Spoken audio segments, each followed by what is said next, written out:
నమస్తే, welcome to 99 TV big డిబేట్కి స్వాగతం. భారత్ ప్రతీకార దాడిపై పాకిస్తాన్ పౌర సమాజం ఏమనుకుంటోంది, అలాగే సింధూర్ అనే పేరు ఎందుకు పెట్టారు, ఎవరు పెట్టారు, ఆ ఆలోచన అలా వచ్చింది.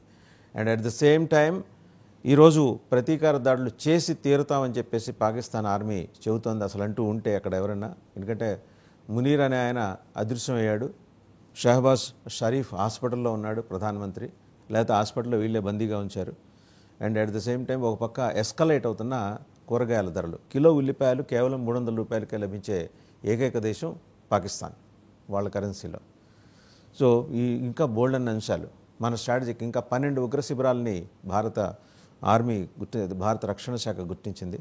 వాటి మీద దాడులు ఎప్పుడు జరగబోతున్నాయి, ఎలా జరగబోతున్నాయి, చైనా నక్కి చూస్తూ ఎలా పాకిస్తాన్ భుజం మించి మన మీద తుపాకీ పేల్చాలనుకుంటుంది. వీటన్నిటి మీద సమగ్రంగా చర్చించడానికి మనతో బిగ్ డిబేట్లో పార్టిసిపేట్ చేస్తున్నారు తూపాటి కిషోర్ గారు, జియో పొలిటికల్ అఫైర్స్ ఎక్స్పర్ట్. నమస్కారం కిషోర్ గారు.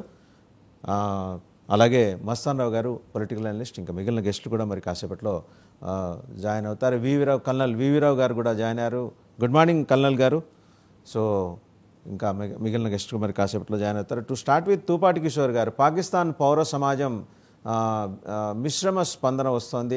అంటే పర్టికులర్గా పంజాబ్ అండ్ సింధ్ ప్రావిన్స్లో పౌర సమాజం అయితే అనవసరంగా మనం కొరివితో తలగొక్కున్నాం, భారతదేశంతో పెట్టుకొని ఉగ్రవాద శిబిరాలను మనమే ధ్వంసం చేసుంటే బాగుండేదనే అభిప్రాయాన్ని వాళ్ళు వ్యక్తం చేస్తున్నారు. ఎందుకంటే Indian army was very choosy in identifying the targets and hitting them.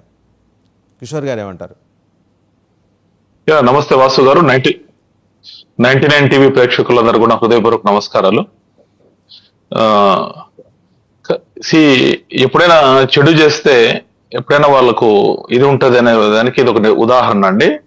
వాళ్ళు ఎన్ని రోజులు పాకిస్తాన్ టెర్రరిజాన్ని ప్రోత్సహించి అన్ని చేస్తూ మా దగ్గర ఏం సంబంధం లేదు, టెర్రరిస్టులు లేరు అని పాకిస్తాన్ చెప్పుకుంటూ వచ్చిందో దాని యొక్క ఇప్పుడు ఈరోజు ప్రపంచ దేశాల మొత్తం మీద కూడా ఎక్స్పోజ్ అయింది పాకిస్తాన్.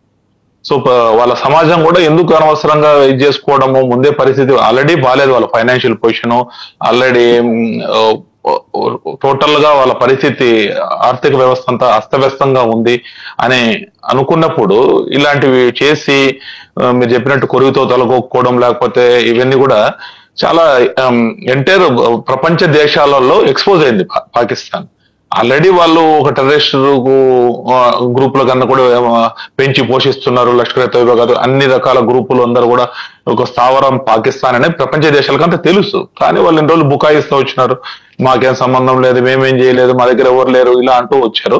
ఇప్పుడు ఖచ్చితంగా మన భారతదేశ సైన్యము, భారతదేశ ప్రభుత్వము వీళ్ళందరూ కూడా చాలా స్ట్రాటజికల్ గా ఈ యొక్క అంతర్జాతీయ సమాజంలో ఎక్కడ సింపతి కూడా రాకూడదు పాకిస్తాన్ కని, మనం only targeted terrorist groups civilians జోలికి పోకుండా చేయడం అనేది చాలా వ్యూహాత్మకమైన చర్యగా నేను భావిస్తున్నాను.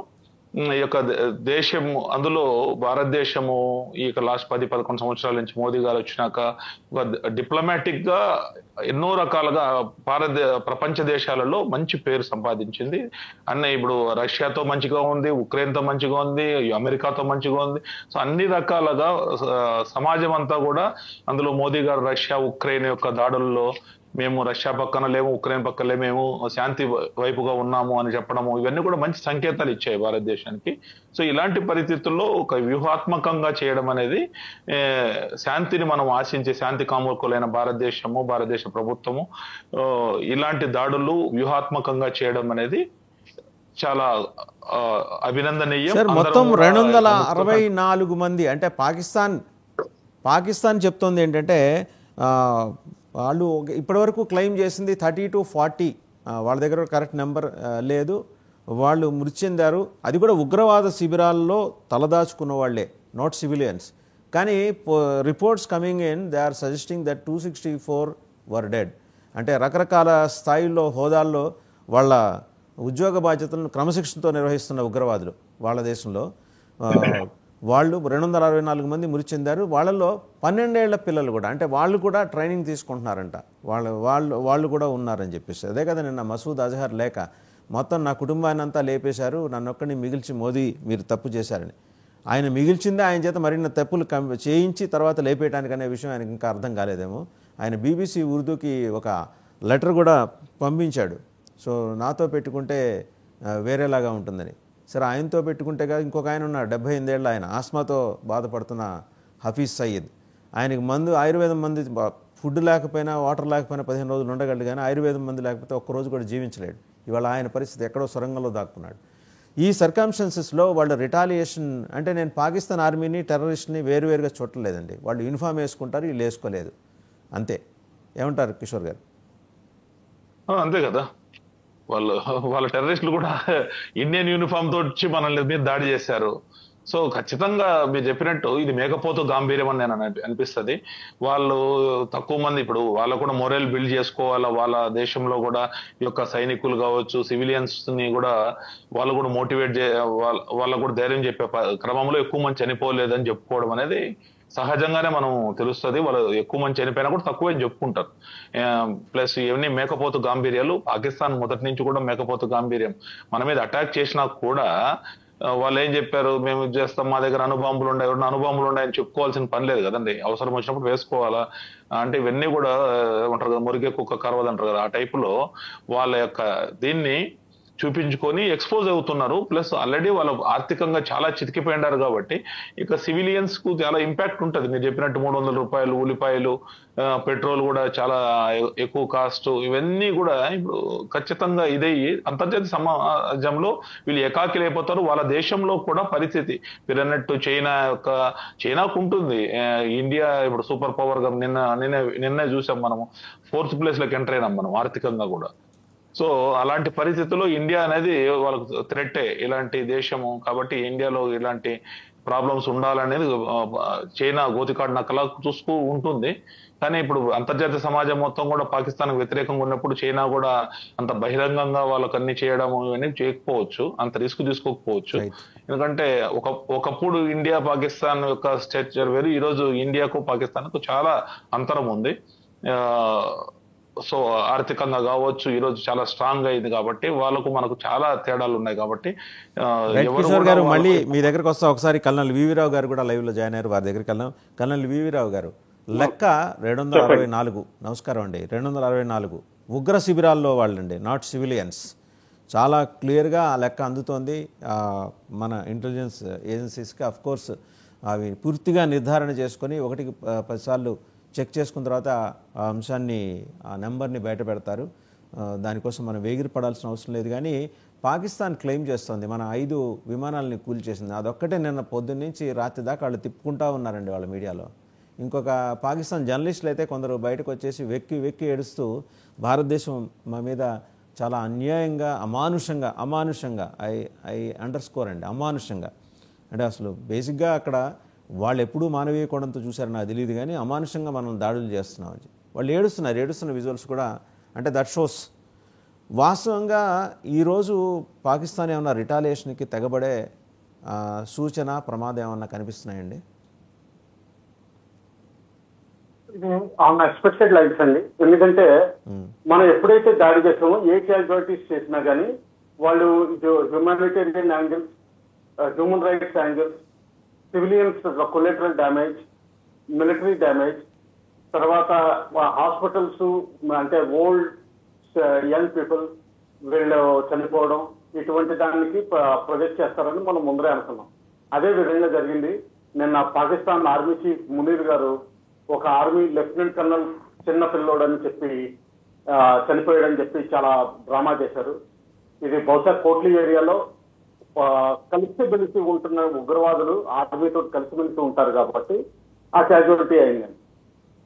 దీనికి చాలా పబ్లిక్ రిలేషన్స్ ఎక్సైజ్ చేయాలని చూశారు. అలాగే పాకిస్తాన్ డిఫెన్స్ మినిస్టర్ ఖ్వాజా మహమ్మద్ నిన్న CNN కి ఇస్తున్న ఇంటర్వ్యూలో ఎప్పుడైతే CNN ఇంటర్వ్యూ అడిగారో మీరు 5 విమానాలు కూల్చేసేమంటున్నారు, ఎక్కడైనా సరే మీకు ప్రూఫ్ కానీ ఏదైనా దొరికిందా అంటే ఇదంతా సోషల్ మీడియాలో వచ్చిందని చెప్పారు. అంటే ఏంటంటే ఇదంతా సోషల్ మీడియాలో హ్యాండిల్స్, పెయిడ్ హ్యాండిల్స్ క్రియేట్ చేసి దాన్నే రిపీట్ చేసి దాన్నే మళ్ళా ఒక కేసు కింద సబ్మిట్ చేసి ఇటువంటి చేసే రకాలు పాకిస్తాన్. అయితే నిన్న తెల్లవారుజామున జరిగిన దాడిలో వాళ్ళకి నిజంగానే స్థావరాలు కొట్టబడ్డాయి. వాళ్ళ అక్కడున్న టెర్రరిస్ట్ రిలేటెడ్ పీపుల్ అంతా చాలా ఇది క్షతగాత్రులు అవ్వడం జరిగింది, లేకపోతే కొంతమంది వరకు పోవడం జరిగింది. దాదాపు 99 వరకు క్యాజువాలిటీస్ అనుకుందాం. అందులో ఎంత ఫెటల్ ఎంత నాన్ ఫెటల్ అన్నది ఇంకా స్టాటిస్టిక్స్ తేలాల్సి ఉంది. వాళ్ళందరికీ పాకిస్తాన్ స్టేట్ ఆనర్స్ ఇవ్వడం జరిగింది. అది యాక్చువల్గా ఇవ్వాల్సిన అవసరం లేదు, ఇవ్వాల్సింది కాదు, ఎందుకంటే వీళ్ళందరూ టెర్రరిజం ని ప్రోత్సహిస్తున్నారు. కానీ అన్ఫార్చునేట్లీ పాకిస్తాన్ గవర్నమెంట్ వాళ్ళందరికీ నేషనల్ మార్టైర్ స్టేటస్ ఇచ్చింది. అక్కడే తెలుస్తోంది పాకిస్తాన్కి ఎంత సన్నిహిత సంబంధాలు ఉన్నాయో టెర్రరిజం. అలాగే మౌలానా మసూద్ అజార్ గారి వ్యాఖ్యలు బట్టి తెలుస్తోంది ఎంత వాళ్ళ రిలేటివ్స్ దాదాపు 10 మంది పోయారని, కొంతమంది 12 మంది పోయారంటున్నారు, కొంతమంది 9 మంది పోయారంటున్నారు. దానిలోనే తెలుస్తోంది ఎంత డీప్ గా పాక్ స్టేట్ టెర్రరిజం తోటి ఇన్వాల్వ్ అయ్యింది. వాళ్ళు నిన్న అసెంబ్లీలో ఒక రిజల్యూషన్ పాస్ చేశారు. ఏంటంటే భారత్ దాడి చేసింది, మేము ప్రతీకార్య తీర్చుకోవడానికి ప్రైమ్ మినిస్టర్ అథరైజ్ చేస్తున్నాం. ప్రైమ్ మినిస్టర్ ఇన్ ఫార్వర్డ్ లో నేను ఆర్మ్ ఫోర్సెస్ ని అథరైజ్ చేస్తున్నానని, మన ఇండియా చేసిన తరీకాలోనే సేమ్ టు కాపీ టు మక్కీకి మక్కీ అన్నట్టుగా కాపీ చేసి అదే స్టేట్మెంట్ రిలీజ్ చేశారు. నా అంచనా ప్రకారం రానున్న 48 అవర్స్ టు 72 అవర్స్ జనరల్ గా మనకి 4వ రోజు ఎలాగుంటుందో, ఎవరైనా మనుషులు పోయినప్పుడు ఇస్లాం మతంలో కూడా కొన్ని రోజుల తర్వాత శ్మశానానికి వెళ్ళి కలమాది చదవడం జరుగుతుంది. ఈ టైంలో ఎమోషన్స్ ఎక్కువ పెరిగే అవకాశం ఉంది. అందువల్ల ఏంటంటే 72 అవర్స్ లో వాళ్ళు ఏదోటి యాక్షన్ తీసుకుంటారు అనుకుంటారు. ఏ యాక్షన్ తీసుకుంటారనడానికి వాళ్ళకి టార్గెట్స్ లేవు, ఎందుకంటే మనం టెర్రరిజం సపోర్ట్ చేయట్లేదు. సో మిలిటరీ టార్గెట్స్ ఉండొచ్చు, సిటీస్ సివిలియన్ టార్గెట్స్ ఉండొచ్చు. అలాగే మన ఇండస్ వాటర్ ట్రీటీలో అనుబంధ నదుల్లో ఉన్న కొన్ని డ్యామ్స్ మనం కట్టగలిగాం ఆల్రెడీ. కిషాన్ గంగా నది మీద కానీ, నీలం నది మీద కానీ, చెనాబ్ నది మీద కానీ వీటిని డ్యామేజ్ చేసే అవకాశం ఉంటుంది. ఇంకా ఇలా కాదు అనుకుంటే ఆల్రెడీ నిన్న పూంచ్ బస్ స్టాండ్ మీద దాడి చేసి ఆర్టిలరీ షెల్లింగ్ చేసి 15 మందిని చంపడం జరిగింది. వాళ్ళని కూడా టెర్రరిస్టులు అంటున్నారు వాళ్ళు. ఇది అంత దౌర్భాగ్యం వాళ్ళది. అలాగే మేందర్లో కూడా 4 నుంచి 9 క్యాజువాలిటీస్ అయిన రిపోర్ట్స్ వచ్చినాయి. ఇదంతా ఆర్టిలరీ షెల్లింగ్ తోటి చేస్తుంది. దీనికి ధీటుగా జవాబు మన భారతదేశం కూడా చెప్పాల్సి ఉంది. ప్రస్తుతానికి స్మాల్ ఆర్మ్స్ ఫైటర్స్ తోటే మనం లైన్ ఆఫ్ కంట్రోల్ మీద నడుస్తున్నాం. ఆర్టిలరీ షెల్లింగ్ ఇంకా ఓపెన్ చేయలేదు. ఇదే పరిస్థితి ఈ రోజుని. పాకిస్తాన్ మాత్రం ఇప్పుడు వరకు బుద్ధి మార్చుకున్నట్టు ఏ మాత్రం కనిపించట్లేదు. సో దీనివల్ల ఇంకా ఈ యుద్ధ పరిమాణాలు పెరిగే అవకాశం ఉంది తప్పితే కానీ తగ్గే అవకాశం లేదు. కల్నల్ వివిరావు గారు, అంటే అది తెంపరితనంగా చూడాలా, ధైర్యంగా చూడాలా, లేకపోతే వెనక నుంచి నడిపించే చైనా బలాన్ని తన బలంగా పాకిస్తాన్ ఏమైనా భావిస్తుందా? చైనా మాత్రం పాకిస్తాన్ ని వేలు వదిలేసినట్టే లెక్క. కాకపోతే ఏంటంటే ఇప్పుడు వరకు ఉన్న సన్నిహిత సంబంధాలతోటి $68 బిలియన్ల ఖర్చుతోటి వాళ్ళు ఇంకా ఏదో జరుగుతుందేమో అని చెప్పి వాళ్ళు ప్రోత్సహిస్తున్నారు. అలాగే వాళ్ళకున్న ఆర్మ్స్ సేల్స్ పాకిస్తాన్ ఇప్పుడు మంచి క్లయింట్. మూడోది ఏంటంటే లేటెస్ట్ టెక్నాలజీ కొంత ఇస్తున్నారు. మిసైల్స్ కానివ్వండి, ఎయిర్ క్రాఫ్ట్ కానివ్వండి, ఆర్టిలరీ మ్యూనిషన్స్ కావండి, ప్రెసిషన్ గైడెడ్ మిసైల్స్ కూడా ఇప్పుడు ఇస్తున్నట్టు రిపోర్ట్స్ వస్తున్నాయి. ఇందులో ఏంటంటే చైనాకున్న టెక్నాలజీ టెస్టింగ్ అవుతుంది. ఎందుకంటే చైనా ఇప్పటి వరకు వాటిని టెస్ట్ చేయలేదు. ఇది Pakistan ideal breeding ground testing చేయడానికి. ఆ విధంగా సపోర్ట్ ఇస్తుంది తప్పితే కానీ ఇంకేది దాదాపు పాకిస్తాన్ యూనివర్సల్ గా ఏకాక్ అయిపోయింది. కొంతవరకు నామమాత్రంగా తగ్గి సపోర్ట్ ఇస్తుంది. మిగతా కొన్ని దేశాలు సపోర్ట్ ఇస్తున్నాయి కానీ ఆ దేశాల సపోర్టు ఎవరికి ఎందుకు పనికిరాదు. అజర్బైజాన్, మాల్దీవ్స్, మలేషియా అని కొంచెం వరకు బంగ్లాదేశ్ సపోర్ట్ ఇవ్వచ్చు. కానీ ఆల్రెడీ మనం ఒక లెసన్ కన్వే చేసాం. ఎప్పుడైతే బంగ్లాదేశ్ ఏమైనా చేయాలని చూస్తే మనకున్న ఫరాకా బరాజ్ క్లోజ్ చేసి ఆ వాటర్స్ ని మనం హుగ్లీ నదిలో డైవర్ట్ చేయొచ్చు. దీనికి సెపరేట్ ప్రిపరేషన్ ఏం అవసరం లేదు. బంగ్లాదేశ్ లో కూడా సేమ్ ఇండస్ రివర్స్ లో ఎలా చేస్తున్నామో అలాగే ట్రీట్మెంట్ ఇవ్వచ్చు. అందువల్ల ఇక చైనా గురించి తప్పితే గానీ కొంచెం అంటే మెటీరియల్ సపోర్ట్, మోరల్ సపోర్ట్ తప్పితే గానీ ఇంకా అంతకంటే మనం భావించాల్సింది ఏమీ లేదు. చెప్పండి. రైట్, ఒకసారి బషీర్ అహ్మద్ గారి దగ్గరికి వెళ్దాం. Indian Union Muslim League AP president Basheer Ahmed గారు చాలా స్ట్రాటజిక్ పాయింట్స్ షేర్ చేశారు కల్నల్ వివిరావు గారు. ఏంటంటే ఇస్లాం సంప్రదాయం ప్రకారం ఎవరైనా మృతి చెందితే 4వ రోజు వెళ్ళి కల్మా చదువుతారు. ఖబర్స్థాన్లో వెళ్ళి కల్మా చదివి ప్రార్థనలు ప్రేయర్స్ ఆఫర్ చేస్తారు. ఉత్తమ గతుల కోసం, అంటే మీ సంప్రదాయంలో ఎలా ఉంటుందో అది ఫాలో అవుతారు. ఆ రోజు ఎమోషన్స్ ఎరప్ట్ అయ్యే ప్రమాదం కనిపిస్తోంది. ప్రతీకార దాడులకి పాకిస్తాన్ ఆర్మీ కానీ పాకిస్తాన్ టెర్రరిస్టులు కానీ అంటే పెద్దగా వేరు చేసి చూడక్కర్లేదు. ఎందుకంటే నిన్న చనిపోయిన వాళ్ళందరి దగ్గరికి వెళ్ళి మినిస్టర్స్, ఎంపీలు వాళ్ళు శ్రద్ధాంజలి ఘటించి వచ్చారు. వాళ్ళని టెర్రరిస్టులని అంటానికి ఇవాళకి కూడా వాళ్ళు నోరు పెగలటల్లా. మరి సాధారణ పౌర సమాజంలాగా చూస్తారు. సాధారణ పౌర సమాజం మీద భారత్ ఎప్పుడు దాడి చేయలేదు, ఇంతకుముందు చేయలేదు. నిన్న కూడా it was very specific on certain targets. ఇంకా 12 టార్గెట్స్ ఉన్నాయి అవి according to the army sources. ఇప్పుడు ఈ 4వ రోజున అంటే నిన్న జరిగింది కదా 1, 2, ఈరోజు ఎల్లుండి ఏమన్నా తెగబడే ప్రమాదం ఉందా? అంటే ఆ సంప్రదాయం ఎప్పటి నుంచో వస్తుందా? బషీర్ అహ్మద్ గారు. పాకిస్తాన్ అనేది ఒక టెర్రరిస్ట్ కంట్రీ. ప్రపంచంలో ఉన్న సభ్య దేశాలన్నీ కూడా దాన్ని టెర్రరిస్ట్ కంట్రీగా దాన్ని ముద్ర వేశాయి. కాబట్టి ప్రపంచవ్యాప్తంగా దానికి అప్పులు పుట్టడం కానివ్వండి, లేదా ఏదైనా టెక్నాలజీ రావడం కానివ్వండి కష్టమైన పని. ఒకవేళ అమెరికా కానీ లేదా చైనా కానీ పాకిస్తాన్కి టెక్నాలజీ ఇస్తుందంటే అది పాకిస్తాన్ మీద ప్రేమతో కాదు, భారతదేశం మీద ద్వేషంతో ఇస్తున్నారన్న సంగతి కూడా మనం గుర్తుపెట్టుకోవాలి. అయితే నిన్న జరిగిన దాడుల్ని కనుక మనం చూసేటట్టయితే కనుక ఈ సర్జికల్ స్ట్రైక్స్ ని పాకిస్తాన్ మీద, ఇది వాళ్ళ నడుములు ఇరిగిపోయిన పరిస్థితి కనపడుతుంది, మొదటి విషయం. ఇక రెండవ విషయం వచ్చేటట్టయితే కనుక పాకిస్తాన్ లో ఉన్న 99% మంది సామాన్య ప్రజానికం ఈ దాడుల్ని వీటిని హర్షిస్తున్నారు. ఎందుకంటే వాళ్ళకు కూడా శాంతియుతంగా బ్రతకాలని ఉంది తప్పనిచ్చి అక్కడ ఉన్నటువంటి ప్రజలు వాళ్ళు దుర్భరమైన పరిస్థితిని అనుభవిస్తున్నారు. గోధుమ పిండ రేట్లు కానివ్వండి, పెట్రోల్ కానివ్వండి, విపరీతమైన రేట్లలో వీళ్ళు అనుభవిస్తూ ఈ ఉన్న సమస్యల్ని తీర్చకుండా ప్రజల దృష్టిని మళ్లించడం కోసం కాదు, అక్కడ ఉన్న పరిపాలకులు, అక్కడ ఉన్న టెర్రరిస్టులు ఇలాంటి పనులు చేస్తున్నారు. కాబట్టి అక్కడ స్థానికంగా ఉన్న ప్రజలు, పాకిస్తానీ ప్రజలు కూడా స్థానికంగా ఉన్న ప్రభుత్వానికి, ఈ మిలిటరీ పరిపాలకులకి వ్యతిరేకంగా ఉన్న పరిస్థితిని మనం చూస్తున్నాం.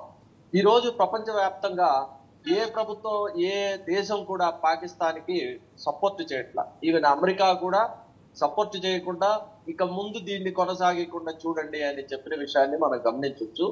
ఇంత నష్టం జరిగిన తర్వాత కూడా పాకిస్తాన్ మళ్ళీ దుశ్చర్లకు పాల్పడుతుంది, లేదా 4వ రోజు 3వ రోజు ఇలా ప్రార్థనల సందర్భంగా ఏదో జరుగుతుందని చెప్పేసి నేను భావించను. ఎందుకంటే వాళ్ళు చూడ్డానికే మేకపోతు గాంభీర్యంగా ఉన్నారు, కానీ లోపలంతా అది డొల్ల అయిపోయి ఉన్న పరిస్థితి. అసలు నా ప్రశ్న ఏంటంటే బషీర్ గారు, అసలు నిజంగా అట్లాంటివి ఉంటాయా? అంటే 4వ రోజు ఎన్నో రోజు చేస్తారు? 3వ రోజు చేస్తారు. 3వ రోజు అంటే రేపు చేసే ఉంది. ఏం చేస్తారంటే అక్కడికి వెళ్ళి ప్రేయర్స్ ఆఫర్ చేస్తారు, అంతేనా? సహజంగా హిందువుల్లో కూడా ఏ విధంగా అయితే అంటే అవి 10, 11, 12 రోజులు చేస్తారు, 3 రోజులు చేసినట్టుగా చేస్తారు. దానికి ఏముండదు, పొద్దున్నే తెల్లవారుజామునే ఫజర్ నమాజ్ అయిపోగానే అక్కడికి వెళ్ళి ప్రార్థన చేసేసి ప్రార్థన చేసి వీళ్ళకి ఉత్తమ గతి కలగాలని చెప్పి ప్రార్థించేసి వచ్చేస్తారు తప్పనిచ్చి.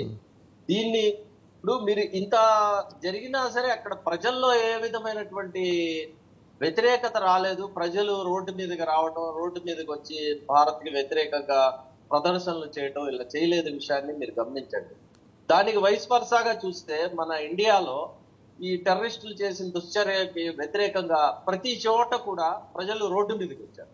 కానీ అక్కడ అలాంటి పరిస్థితి లేదు. కారణం ఏంటంటే ఈ పాకిస్తాన్ చేస్తున్న, పరిపాలకులు చేస్తున్న పనులకు అందరికన్నా ఎక్కువగా బాధితులు అవుతుంది పాకిస్తానే. వాస్తవంగా ఈ సర్జికల్ స్ట్రైక్స్, ఇప్పుడు ఈ జరుగుతున్న భారతదేశం పాకిస్తాన్ మీద చేస్తున్న ఈ దాడులు, దీని వల్ల పాకిస్తాన్ ప్రజలకే మంచిది. అక్కడ ఉన్న టెర్రరిస్టుల్ని పీచమణిచి టెర్రరిజాన్ని పూర్తిగా కనుక నాశనం చేసేటట్టయితే పాకిస్తాన్ ప్రజల యొక్క జీవన ప్రమాణాలు బాగుపడతాయి అన్న సంగతి పాకిస్తాన్ లో ఉన్న ప్రజలకు కూడా అర్థమైంది. కాబట్టి పాకిస్తాన్ ప్రజలకు కూడా అక్కడ ప్రభుత్వానికి సపోర్ట్ చేయకుండా ప్రభుత్వానికి వ్యతిరేకంగా మాట్లాడుతున్నట్టుగా చాలా సోషల్ మీడియాలో కూడా మీరు కూడా గమనించే ఉంటారు.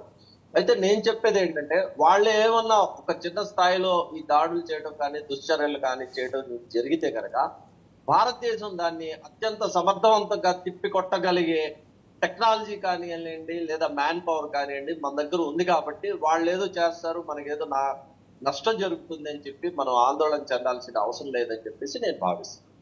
బషీర్ గారు, అయితే in contrast to your observations, నాకు ఇస్లామాబాద్లో ఉన్న ఒక జర్నలిస్ట్ మిత్రుడు మన టీవీ డిబేట్లో లైవ్లోకి వచ్చారు, ఆదిల్ బషీర్ గారు అని. నాకు గడిచిన 2 దశాబ్దాలుగా వారితో స్నేహం ఉంది.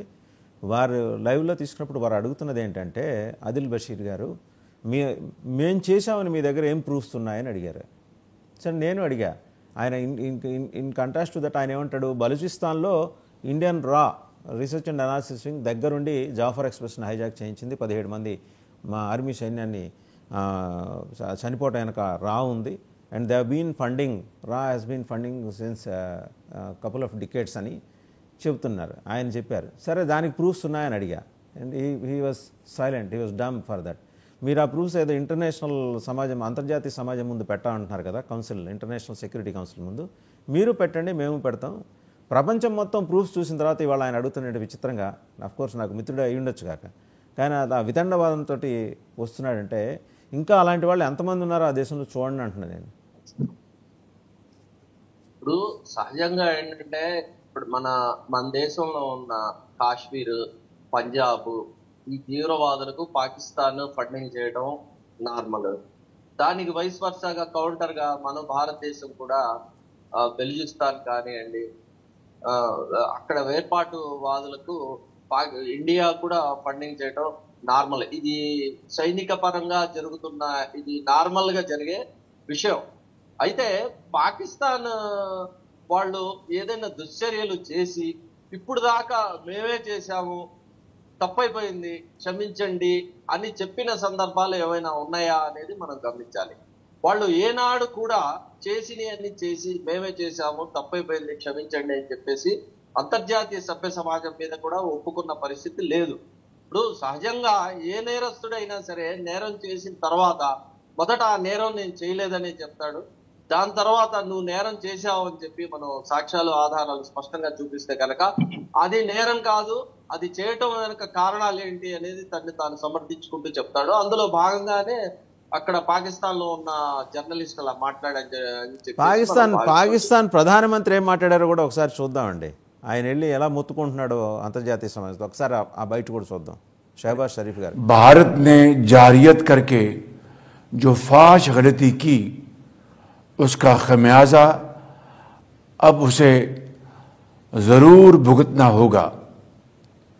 शायद वो समझ बैठे थे कि हम पीछे हट जाएंगे, लेकिन वो ये बात भूल गए कि ये अल्लाह ताला के फजलो करम से बहादुरों की कौम है जो अपने अज़्म में फुलादी है, जिसके सपूतों ने खुद को मैदान जंग से निखारा है, जो अपने वतन की इज्जत और हिफाजत के लिए खून के आखिरी कतरे तक लड़ने के लिए तैयार है. मेरे अजीज हमवतनों, गुज़श्ता रात पूरी दुनिया ने देख लिया कि अददी एतबार से कई गुना बड़े दुश्मन को घुटने टेकने में सिर्फ चंद घंटे लगे, सिर्फ चंद घंटे. और खुदा ताला के फजलो करम से हमारे शाहीनों ने फजाओं में ऐसा तूफान बर्पा किया कि दुश्मन चीख उठा.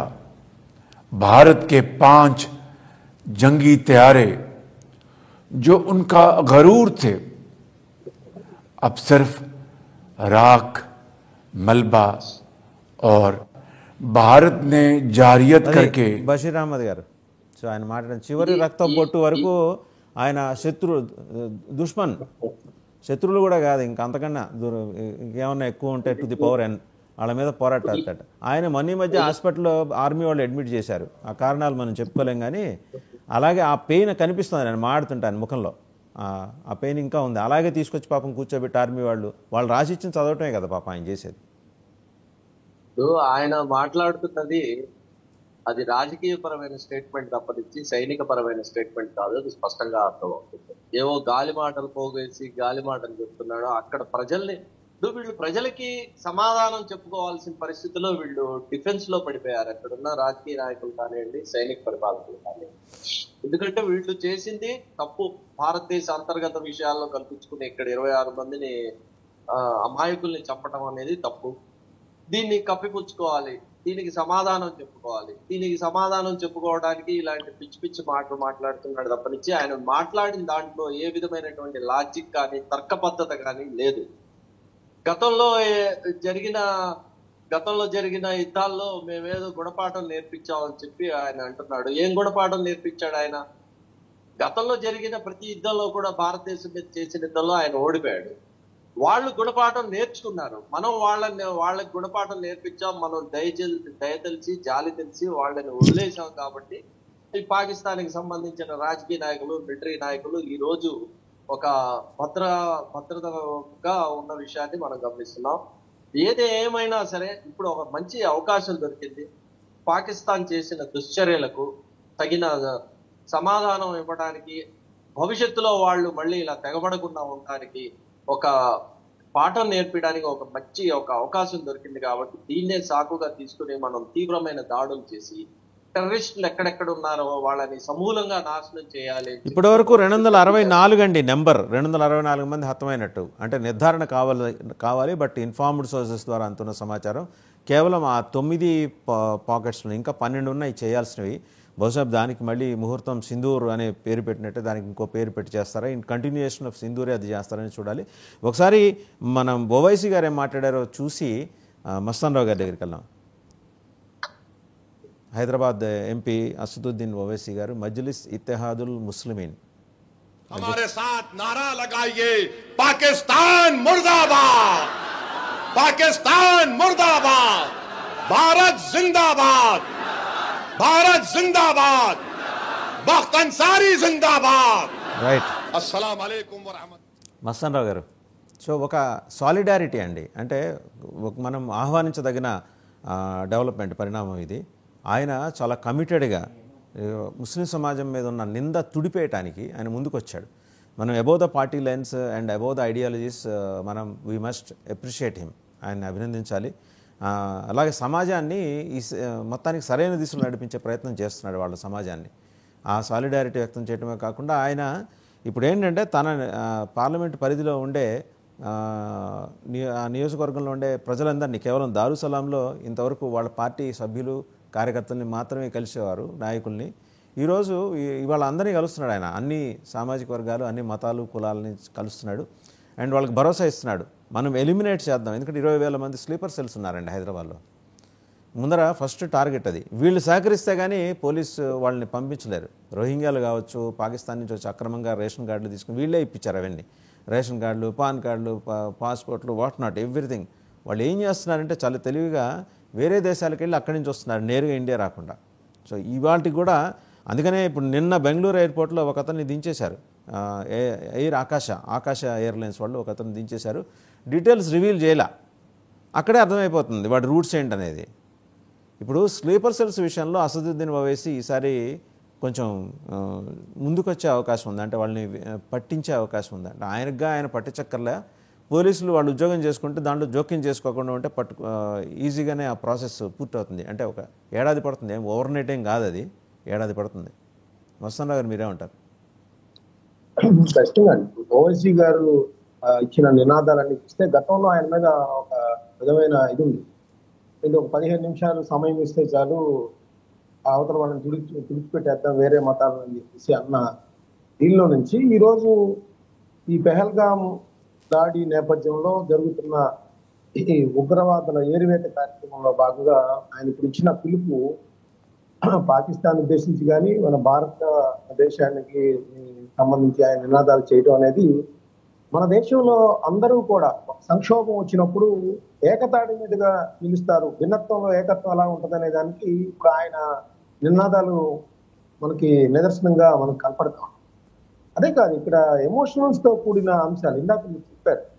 ఏంటంటే ఆపరేషన్ సింధూర్ అనేది ఎందుకు పెట్టారు అనేది కూడా దీనిలో నుంచి వస్తాం. ఒక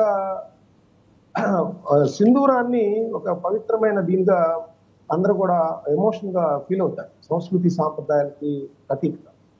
ఈరోజు అక్కడ పహల్గాం దాడి జరిగేటప్పుడు వాళ్ళ మతం అడిగి వాళ్ళు కాళ్ళ వేళ్ళ పడుతున్నా కూడా ఏమాత్రం కనికరం చూపకుండా కిరాతకంగా వాళ్ళ నుదుటిన బొట్టు తుడిపేసిన పరిస్థితి. అదే కాదు, వాళ్ళు ఇంకోటి కూడా చెప్పారు, నరేంద్ర మోడీని అడగను, ఎందుకు ఇలా చంపుతున్నారంటే నరేంద్ర మోడీని అడగనన్నారు. ఇప్పుడు వాళ్ళు ఒక్కొక్కరు చెప్తా ఉన్నారు. మనం చూసినట్లయితే ఇప్పుడు నేవీ అధికారి వినయ్ భార్య హిమాన్స్ నర్వాల్ ఆమె ఏమని చెప్పిందంటే, మోడీని అడగమన్నారు కదా, ఇప్పుడు అడిగాము, ఆయన మీకు ఏం చేయాలో చేశారని చెప్పింది. అంటే వాళ్ళు ఆ బాధ నుంచి తేరుకుంటానికి, కొంత ఉపశమనం కలగడానికి, అంటే మాకు న్యాయం జరిగింది అనడానికి ప్రతి ఒక్కరు ఎవరైతే అక్కడ భర్తల్ని కోల్పోయారో, ఎందుకంటే ఏదో మనకి వ్యాధి వచ్చు ఇంకోటి వచ్చి అకస్మాత్తుగా జరిగో ఒక వచ్చి మృతి చెందుతుంది. మన కళ్ళ ముందు మన కుటుంబ సభ్యుడు ఆ విధంగా కాలావేళ పడితే వాళ్ళు ఏమాత్రం కనికరినట్టు జంతువుల్లాగా వ్యవహరిస్తూ ముష్కరులు అదే అంటున్నారు, ముష్కరులు అనేది ఏ పదాలైనా అనొచ్చు, వాళ్ళు వికటాట్టహాసం చేస్తూ వెళ్ళిన పరిస్థితి ఈరోజు. అందుకనే భారత ప్రధానమంత్రి నరేంద్ర మోడీ గారే సూచించారట, దీనికి సింధూర్ అని పేరు పెట్టాలి అనేది. ఎందుకంటే ఈ విధమైన చర్య ద్వారా ఇప్పుడు ఉగ్రవాద స్థావరాలని ఏదైతే మనం 9 చోట్ల దాడులు చేసి ఆ విధమైన ముష్కరులకు సంబంధించిన వాళ్ళందరినీ కూడా అంతమొందించామో, ఇప్పుడు వాళ్ళు కొంత ఉపశమనం పుడుతున్నారు. పూనాలో కావచ్చు, కావలిలో కావచ్చు, మధుసూదన్ గారి భార్య కావచ్చు, లేకపోతే కాన్పూర్లో కావచ్చు, వీళ్ళందరూ కూడా వాళ్ళందరూ కూడా ఈ ఉగ్రవాద చర్య పాకిస్తాన్ ఉగ్రవాదుల్ని పెంచి పోషిస్తున్న దానికి తగిన గుణపాఠం చెప్పారనే విధంగా ఒకసారి ఆపరేషన్ సింధూర్ చెప్తా ఉన్నారు. ఒకసారి మధుసూదన్ గారి భార్య వారు మాట్లాడారండి మీడియాతో, ఒకసారి అది చూద్దామండి. There was an Operation Sindoor work happened in the last night, which was taken the revenge of our 27 families. The name itself is telling that Operation Sindoor. Sindoor means we all lost our husbands. That thanks to Modi that we are so innocent people, but we lost our lives. నేను పొద్దున్న లేచిన తర్వాత నేను operation Sindoor అనేది చూశాను. నాకు అది చూసిన తర్వాత అనిపించింది, మోదీ గారు మా కోసం ఎంతో చేస్తున్నారు, మా కోసం మళ్ళీ ఇంకా వాళ్ళ పేరెంట్స్ని కోల్పోయిన ఇంకో 27 ఫ్యామిలీస్ కోసం నాకు అనిపిస్తూ ఉంది. ఇంక మన భారత్లో ఇంకో టెర్రర్ అటాక్. రైట్, చూసారు కదా, అంటే చూస్తుంటేనే కళ్ళు చెమర్చడం కాదు గుండె చెమరుస్తోంది వారు మాట్లాడుతుంటే. నెక్స్ట్ థింగ్ అండి, ఇప్పుడు ఆమె సుశీల్ నతానియల్ అని ఆమె భర్తని చంపేస్తుంది. ఆమె అంటది, ఒక జంతువు కూడా చేయని 4 చేశారు, ఆ 4 కూడా అదే మరణ శిక్ష విధించాలని నేను కోరుకుంటున్నానని చెప్పేసి చెప్తా ఉంటాను. ఎందుకంటే మన కళ్ళెత్తితే మన కుటుంబ సభ్యుల్ని కాల్చి చంపుతా ఉంటే అది ఎవరికి అది అంతుచి కదా అనమాట. మామూలుగా అసలు మనం ఊహించలేము ఆ విధమైన దారుణాలు. ఇంకోటి ఇప్పుడు పాకిస్తాన్ కూడా నిన్నటి నుంచి ఒక ఫేక్ ప్రచారాన్ని ప్రారంభించింది. ఇందాక ప్రస్తావించింది ఏంటంటే, మన భారత్కు చెందిన వాటిని మేము కోల్దోసామని చెప్పేసి ఆడియో విందామండి. పాకిస్తాన్ డిఫెన్స్ మినిస్టర్ మాట్లాడింది, ఆడియో విందాం ఒకసారి. ఇప్పుడు మీరు ప్రస్తావన చేశారు కాబట్టి వారు మాట్లాడింది 5 విమానాలు మేము కూల్చేసామని. మరి ఎక్కడి నుంచి రాసుకొస్తారో ఎవరు రాసిస్తారో తెలియదు కానీ ఆయన మాట్లాడాడు. ఒకసారి ఆయన మాట్లాడుతుంది. ఎందుకంటే ఈ ప్రచారం వాళ్ళు ఎట్లా తీసుకొస్తున్నారంటే, ఇంత సోషల్ మీడియా బాగా ఎమర్జ్ అయిన తర్వాత కూడా వాళ్ళు ఇంకా ఎప్పుడో 100 ఏళ్ల నాటి ఫార్ములాలతో వచ్చి జనాల్ని మభ్యపెట్టే ప్రయత్నం చేస్తున్నారు, అంతర్జాతీయ సమాజాన్ని మభ్యపెట్టే ప్రయత్నం చేస్తున్నారు. మనం పాత తెలుగు సినిమాలో చూస్తూ ఉంటాం అనమాట ఇట్లాంటి మోస పద్ధతులు. వాళ్ళ ముందున్న కర్తవ్యం ఏంటంటే, పాకిస్తాన్ పౌరులకి వాళ్ళ సైన్యం మీద కానీ లేదంటే వాళ్ళ రాజకీయ నేతలు ఎవరైతే ప్రధానమంత్రి కానీ వాళ్ళ క్యాబినెట్ కానీ నమ్మకం లేదు. ఆ నమ్మకం కలిగించడానికి ఒక పక్కన సరిహద్దుల్లో వాళ్ళు కూడా ఎంతో కొంత మంది భారత పౌరుల్ని చంపాలనే ఉద్దేశంతో అక్కడ సరిహద్దు గ్రామాలకు సంబంధించి వాళ్ళని నిన్న 15 మందిని కూడా పట్టుకున్న పరిస్థితి. మనమేమో ఉగ్రవాదుల్ని అంతమొందిస్తున్నాం, దానికి సమాధానం చెప్తుంది. ఎందుకంటే నిన్న భద్రతా మండలిలో కూడా సమావేశం జరిగితే ఆసిఫ్ ఇఫ్తికార్ ఒకసారి ఆయన మాట్లాడింది విందామండి, వాళ్ళ డిఫెన్స్ మినిస్టర్ మాట్లాడింది విందాం. Fighter jets. So let's be quite clear about this. Pakistan claims it shot down 5 Indian Air Force jets and a drone, as I understand it. India says there's no evidence of that, no proof. So can you provide more detail? Hold on. Can you provide more detail? And is this the response that your army spokesman threatened, or is there further action to come? Let's start with this very specific allegation of 5 fighter jets shot down. Where's the evidence for that, sir? It's all over the social media, on Indian social media, not on our social media.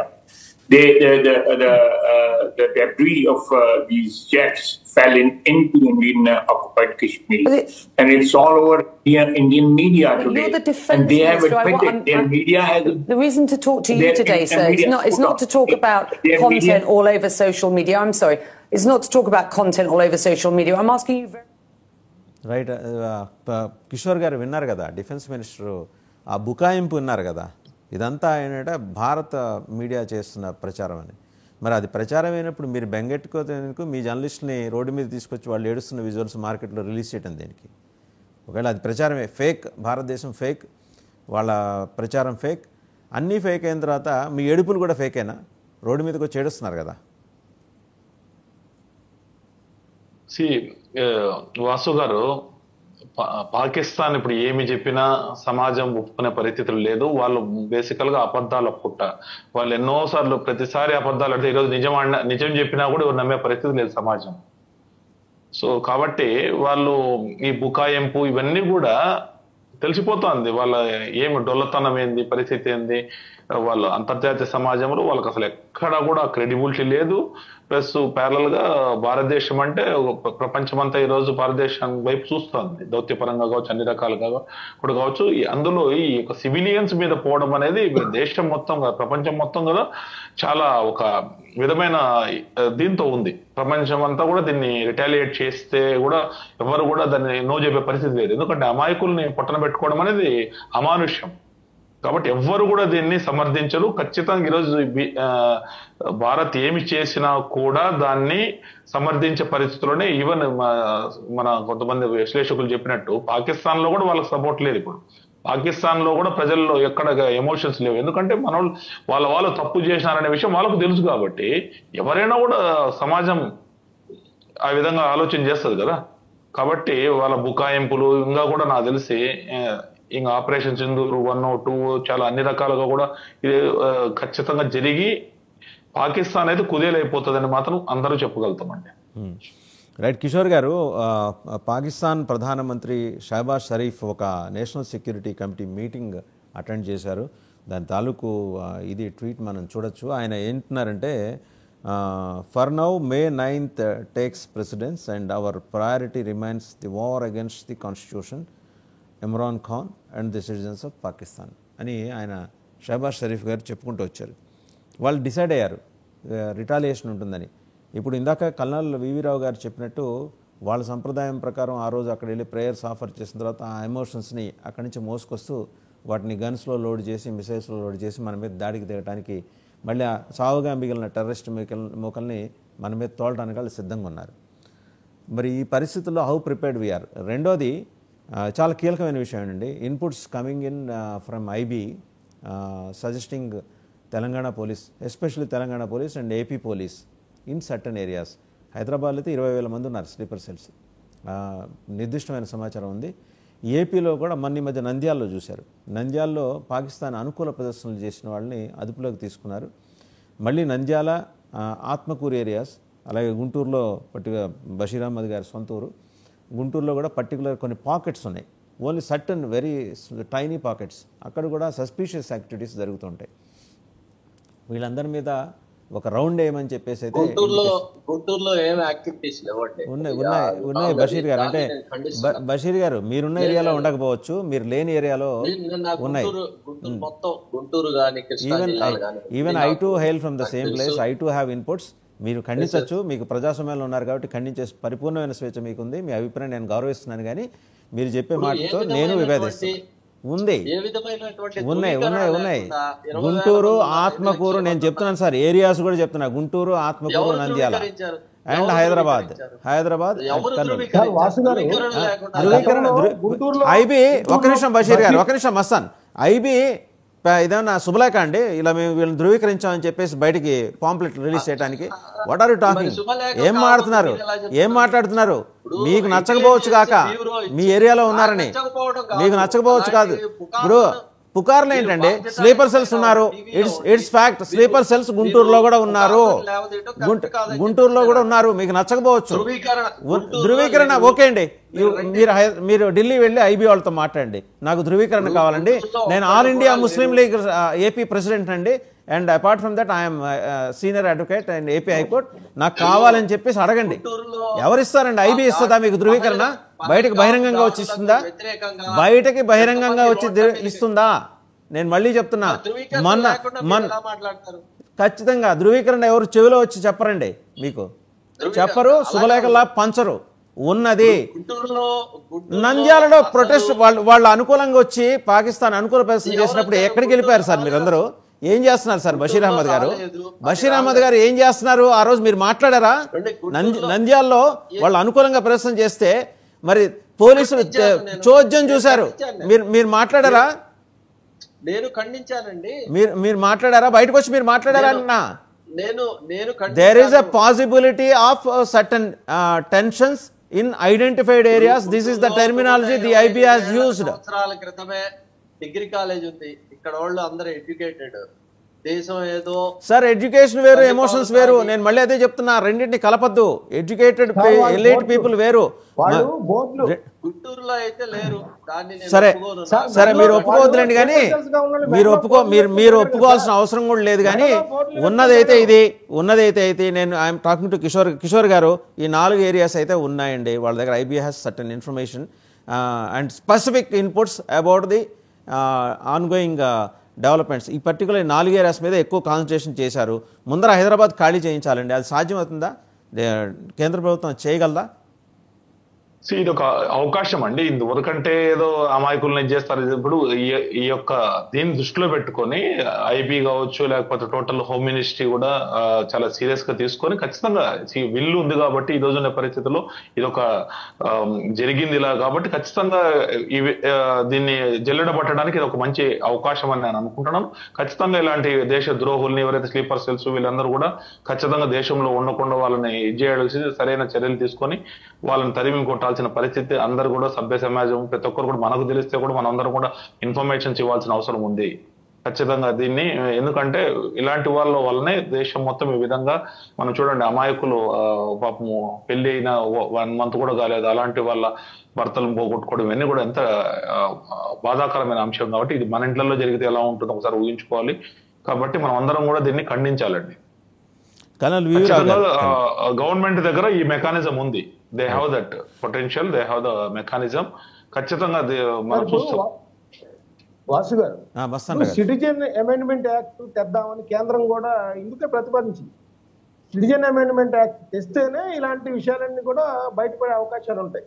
So దాన్ని మనం bill రూపంలో pass చేసుకుని పెట్టుకున్నాం, కానీ దాన్ని implement చేయడానికి కూడా అనేక అడ్డంకులు వస్తూ ఉన్నాయి. ఇప్పుడు ఈ పహల్గాం దాడి తర్వాత ఎట్లా దేశద్రోహులు ఏ విధంగా వచ్చి చేరుతా ఉన్నారు, ఇక్కడ ఏ విధంగా మన సమాజంలో కలిసిపోతా ఉన్నారు, వాళ్ళ కార్యకలాపాలు వాళ్ళు చేస్తా ఉన్నారు. ఎందుకంటే ముంబై దాడులకు సంబంధించి చూసాం మనం. ముంబై దాడుల్లో వాళ్ళు అలా రిక్రూట్ చేసుకున్నారు. ఆ విధంగా రిక్రూట్ చేసుకునే అక్కడ అంతమందిని, 100,000 మందిని పొట్టన పెట్టుకున్నారు. మనం ఆ శివాజీ టెర్మినల్ కావచ్చు, లేకపోతే ఆ తాజ్ హోటల్లో కావచ్చు, అవన్నీ కూడా వాళ్ళందరూ ప్రీ ప్లాన్డ్. కసప్ అనేవాడు ప్రొజెక్షన్, మిగతా ఇన్ఫర్మేషన్ గ్యాదరింగ్ కానీ, పంపించడం కానీ, వాళ్ళందరినీ చేయటం కానీ. అదే హైదరాబాద్ లో కూడా ఉన్నారు. ఖచ్చితంగా మీరు ఇందాక ఏదైతే వాసు గారు చెప్పారో, గుంటూరులో 2000 ఆ టైంలో చంద్రబాబు నాయుడు గారు ముఖ్యమంత్రిగా ఉన్నప్పుడు మసీదులో బాంబు పేలింది. దాని ఆనవాళ్ళు ఉన్నాయి. దానికి సంబంధించి ఇక్కడ కొంతమంది యాక్టివిటీస్ నడిపారనేది కూడా నూజివీడి దగ్గర కూడా అరెస్ట్ చేశారు. సో గుంటూరులో కూడా ఆ విధంగా ఉన్నాయి. లేవని బషీర్ అహ్మద్ గారు చెప్తే ఎలా కుదురుతుంది? ఎందుకంటే స్లీపర్స్ అనే వాళ్ళు మెడలో బోర్డులు వేసుకుని తిరగరు. వాళ్ళు రహస్యంగా వాళ్ళు మెకానికల్ గా వేరే వృత్తుల్లో ఉంటుంటారు. వాళ్ళకి కావాల్సిన దేశద్రోహులకు ఇన్ఫర్మేషన్ అందిస్తూ ఉంటారు. ఇవన్నీ జరుగుతూ ఉంటాయి. మన దేశంలో మత కల్లోలను కానీ అస్థిరపరిచేందుకు కానీ వాళ్ళు పన్నాగాలు పొందుతూ ఉన్నారు పాకిస్తాన్ నుంచి. ఇప్పుడు మనం చూస్తా ఉన్నాం బంగ్లాదేశ్ నుంచి యుద్ధం అందుకే వచ్చింది మనకి, శరణార్థుల రూపంలో ఇక్కడికి వచ్చేస్తా ఉన్నారనేది కదా మనం వాళ్ళకి చూపించగలిగి. సో ఇవన్నీ కూడా మనం రివ్యూ చేసుకొని ఇదే సరైన సమయం. ఇందాక సార్ చెప్పినట్టు కిషోర్ గారు ఏదో పాయింట్ చెప్పాలనుకుంటున్నారు. కిషోర్ గారు, ఇప్పుడు గుంటూరులో జిన్నా టవర్ ఉంది ఇప్పుడు కూడా, మరి దాన్ని ఎందుకు వ్యతిరేకించట్లేదు చెప్పండి? అందరూ జిన్నా టవర్ గురించి, జిన్నా టవర్ అనే పేరు మార్చేయాలని చెప్పేసి బీజేపీ గాని అందరూ చేసినప్పుడు అందరూ కూడా ఆ సభ్య సమాజం మొత్తం కలిసి మూకుమ్మడిగా వచ్చే అవునయ్యా జిన్నా టవర్ తీసేద్దామని ముస్లిం సమాజం కూడా వచ్చి ఉండొచ్చు కదా, ఆ రోజు రాలేదు కదా. ఇప్పుడు కూడా మరి ఒక మాట అంటే బషీర్ గారు అది ఫీల్ అవుతున్నారు కానీ జిన్నా టవర్ మార్చండి ముందు, జిన్నా టవర్ పేరు తీసేయండి ముందు, అబ్దుల్ కలాం టవర్ అని పెడదాము. ఎక్సలెంట్ సజెషన్ ఇది. అబ్దుల్ కలాం టవర్ అని పెడితే అందరూ స్వాగతిస్తారు. స్వాగతిస్తాం కదా. జిన్నా టవర్ ఉంది, దానికి కూడా కాదు, ఎక్కడ రెస్పాన్స్ లేదు. మీరు జిన్నా టవర్ మార్చుండ అని ఎవరైనా స్టేట్మెంట్ ఇచ్చినారు చెప్పండి చూద్దాం. ఇండియన్ యూనియన్ ముస్లిం లీగ్ కావచ్చు, ఎవరైనా ఇచ్చారని చెప్పండి, లేకపోతే కదా. జిన్నా చెప్పండి. మహమ్మద్ అలీ జిన్నా గారి హిస్టరీ మీరు ఒకసారి చదివితే ఆయన మన దేశం కోసం, భారతదేశం కోసం ఏం చేశాడు అనేది మీరు కనుక చదివినట్టయితే కనుక ఇది స్టేట్మెంటే లెక్క తీసుకుంటారు. బషీర్ గారు, జిన్నా గురించి మనం ఎంత తక్కువ మాట్లాడుకుంటే అంత మంచిది. మనం వేరే రోజు మాట్లాడుకుందాం. ఎంత తక్కువ మాట్లాడుకుంటే అంత మంచిది. రైట్, పోన్లేండి. కిషోర్ గారు ఒక చిన్న సబ్మిషన్. కిషోర్ గారు ఒక నిమిషం. బషీర్ గారు ఒక చిన్న జిన్నాని మేము ఓన్ చేసుకున్నామండి గుంటూరు వాళ్ళం. ఆ పేరుతో ఉండనియండి, కొన్నాళ్ళు ఏం పోయింది. మళ్ళీ ఎప్పుడో అబ్దుల్ కలాం గారికి, నేను కూడా గుంటూరే కదా, నాకు కూడా జిన్నా అంటే మా ఊళ్ళోనే పుట్టాడు అనుకున్నా చిన్నప్పుడు, నాకు తెలియదు కదా. నేను పెద్ద చదువుకోలేదు బషీర్ అహ్మద్ గారి లాగా, నేను అడ్వకేట్ని కాదు, పెద్ద హిస్టరీ కూడా చదువుకోవాలా. సరే, ఒకసారి కల్నల్ వీవీరావు గారి దగ్గరికి వెళ్దాం. వీవీరావు గారు, సరే ఇది పూర్తిగా దేశ ఆంతరిక భద్రతకు సంబంధించిన వ్యవహారం. మీరైతే బ్యాటిల్ ఫీల్డ్లో ఉన్నవారు. సో ఇప్పుడు పాకిస్తాన్ ఆలోచనలు ఎలా ఉండబోతున్నాయి? ఇందాక ప్రైమ్ మినిస్టర్ ఆయన షహబాజ్ షరీఫ్ గారు నిన్న ఈ has carried out A meeting over national security committee. అదొక నేషనల్, మళ్ళీ దానికి ఒక సెక్యూరిటీ కమిటీ, దానికి ఒక మీటింగు నిన్న చేసి ఆయన మాట్లాడుతున్నాడు. He suggesting retaliation. చాలా భీకరంగా ఉండబోతోంది రిటాలియేషన్.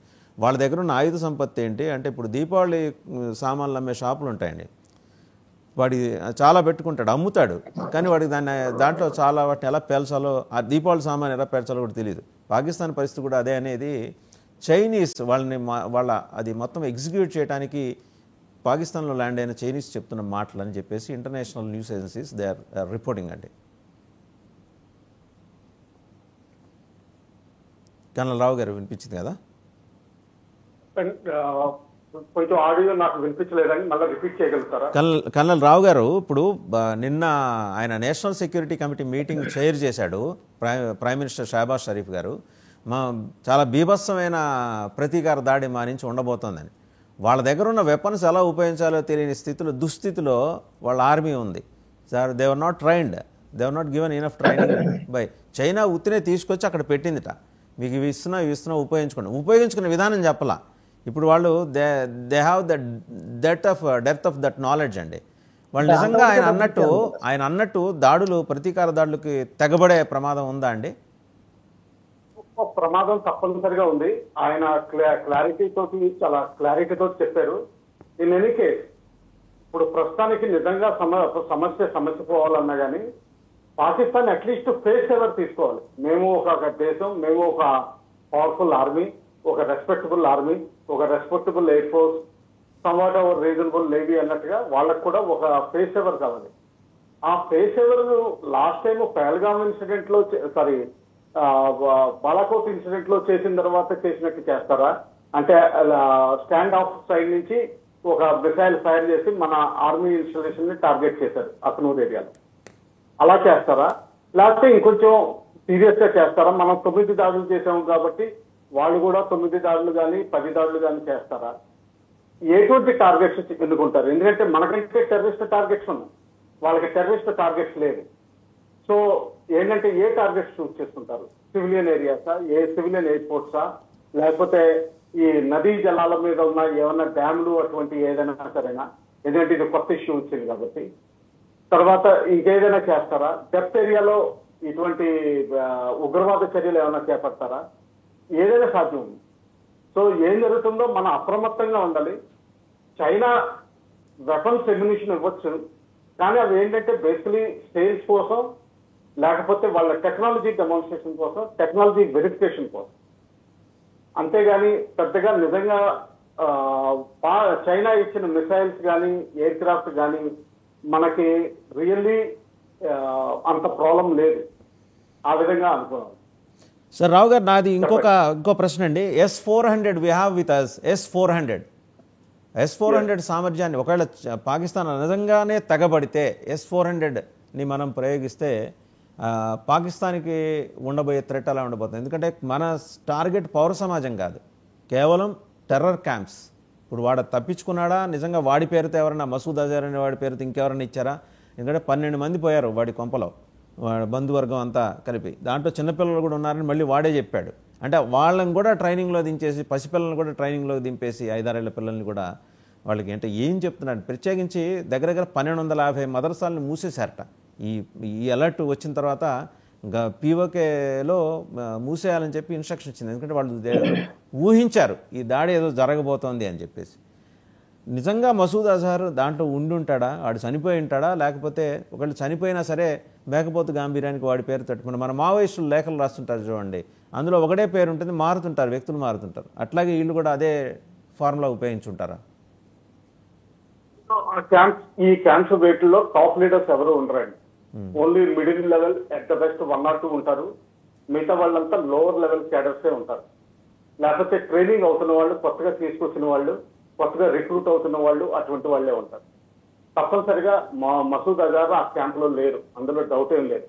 ఎందుకంటే ఆయనకి చాలా హై సెక్యూరిటీ ఇస్తారు. మనకి జెడ్ స్ట్రైక్ కేటగిరీ సెక్యూరిటీ ఎలా ఉంటుందో మసూద్ అజహర్ కి, తర్వాత అలాగే హఫీజ్ సయీద్ కి, మన ఓన్ హెచ్ఎం కమాండ్ కి, వీళ్ళందరికీ ఇస్తారు,